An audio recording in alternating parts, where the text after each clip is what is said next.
It is Thanksgiving week here in the United States, and I wanted to remind you of a few things. Number one meal will never derail your progress. Enjoy your meal, eat your favorite things that you only eat once a year, and even if you go over by thousands of calories what your body needs, no big deal, okay? You don't need to exercise that off, you don't need to punish yourself, and that leads me to number two. Number two, all or nothing thinking is the thing that normally derails people moving forward. So that's the idea that you said you weren't gonna have a second helping of pie, I don't know, I'm making it up, and you did, and now you just say, well, F it. Now I just might as well eat all the things, and then tomorrow I'm going to eat all the things, and then the day after, and I might as well just ruin this whole holiday season, and I might as well start January 1st.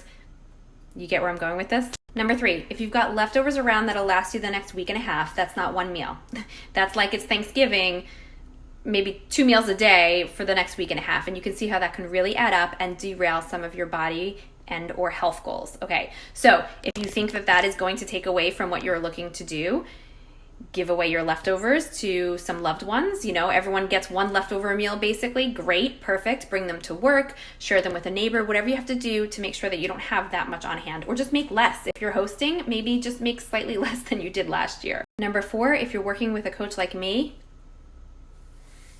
then you can eat leftovers for days and days and days, and it's not going to affect you because you know how to account for all of that food without having to make a spreadsheet.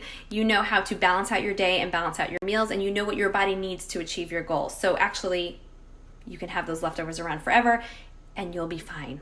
Number five, just like with the Thanksgiving leftovers, this is also the season that a lot of us have tons of treats on hand from now until mid-January, you know, all the cookies, all the pie, all that good stuff. And you need to know yourself. You might be the type of person that can have that in the house and not be tempted by it, or enjoy a little bit of it and it's not interfering with your goals. In other words, you're happy with where you're at and you don't feel like those things are standing in the way. But if you're the type of person that has trouble, like most people, because those things are delicious and they're always calling your name, and you think that it's interfering with your progress and your goals, maybe don't keep it on hand. Maybe make it just before the event, or maybe share it more with other people.